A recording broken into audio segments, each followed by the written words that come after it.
Hey guys, Brian Connolly here. I hope you're all doing well and hope you guys are enjoying this fall weather as much as I am. And what I really wanted to talk to you guys today about, I know we've been doing this, back and forth now for a couple weeks. This is the third week into these episodes, these just prophetic insights that we're giving you once a week as a way of just encouraging you, blessing you, strengthening you, and just wanting to see you run this race and run it well. But for the last few days, I've had this phrase on my mind, and the phrase is this: it's the perfect timing of God. And if you've been in the church now for any amount of time, you've probably come across people who will say things like this: God's timing is always perfect. And I know that a lot of times that sounds and comes across as being very cliche. Obviously there's an element of truth there, and mostly just because I believe that there is a sovereign side to God, that there are just certain events and things that take place that are His plan. Nobody can stop it. It's going to happen because He just preordained that it's going to happen. Obviously a great example of that is when Jesus first came, and the fact that He's going to come again. And I just even believe this move of God that we're in right now,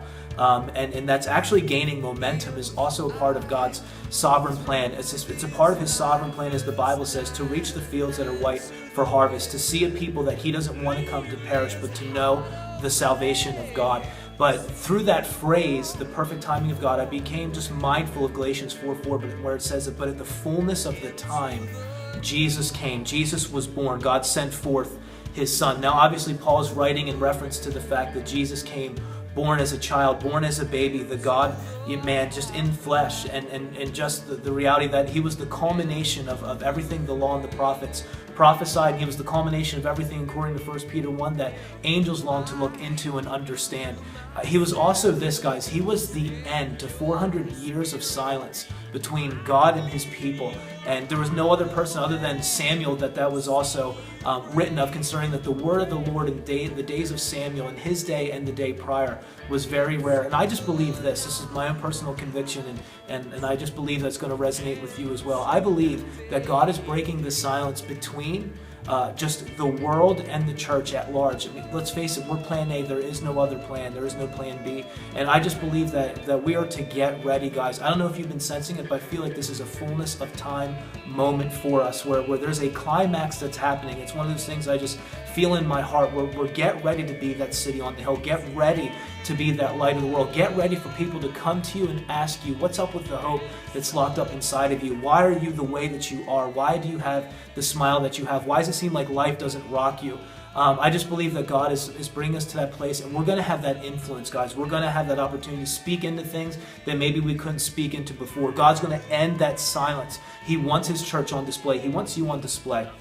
The other side, the other element to this thing about the perfect timing of God and this fullness of time moment is, I heard the Lord say last week to me, and He actually gave me a vision of a chessboard. He used the word mobilization, which is basically this, just getting troops ready for active service. And I just believe that God is mobilizing His people to just get ready for the kingdom assignments. God is, I would say it this way, God is putting things, and things are falling into place. And it just feels like people are rising up. It feels like the rough is becoming smoother. It feels like the crooked is becoming straighter for the way of the Lord in your life, because God not only just wants His way in you, but He wants to have His way through you. It's the Christ in you, the hope of glory, Colossians 1:27 says. But in the game of chess, check this out, guys. In the game of chess, on that board, there are 16 white pieces, there are 16 black pieces. In the game of chess, white always proceeds and moves before the black. And I just believe that God is declaring to us that He's always one step ahead of the enemy's schemes, because chess is a strategy game. But in the game of chess, every piece is significant. Every single piece has a role to play, and it's on its board, if I could say it this way, according to its function and role. Not every piece can move the same way, but there isn't a single piece that's a throwaway piece. Every piece has the capability, including the pawn, guys, to checkmate the king. But there isn't one piece on that board that knows where it's going, nor can it move on its own without the arm and the hand of the one that commands it. And I just want to read this verse to you guys. It's from Psalm chapter 98. It's in verse 1. Psalm 98 is just amazing to read as a whole. It says, "Oh, sing to the Lord a new song, for He has done wonderful things. His right hand and His holy arm have gained the victory for Him. And I just believe, guys, that God is leading us into greater triumph. We're more than conquerors, guys. We're overcomers. But I believe in this time, people are rising up in their respectful and rightful places. That shaking that a lot of us have been feeling, I'm telling you, it's the dust coming off. It's God getting ready to mobilize you, use you like never before. His Spirit is being poured out, guys, on all flesh. And I would just encourage you, pray. Pray for this thing to come. Pray that God would have His way. Pray for Him to finish the work, guys, that He began. And I will just close by saying this too. In the game of chess, every piece has its own rightful place, its own rightful function.